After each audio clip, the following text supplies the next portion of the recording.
To protect the finish on the tabletop, I used my favorite Topcoat gator hide. I used this on my dining room table over 2 years ago, and it still looks amazing and is holding up beautifully. It's super, super durable.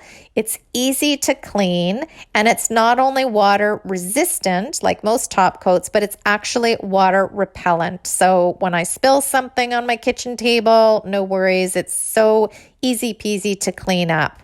So I sprayed 3 coats of gator hide on it. And here's another quick tip for when you're spraying. I added a very small amount of the leftover wash into my top coat. I would say it was definitely no more than 10%. You don't want to water down your top coat too much. So let's say 10% of the wash to about 90% of the gator hide. I mixed that really well. And then I sprayed 3 coats, sanding very lightly between the first and the second coat. No need to sand the last coat when you're applying a top coat.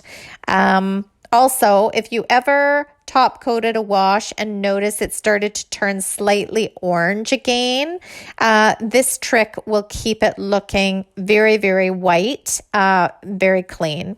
So I hope this tip helps you out as well.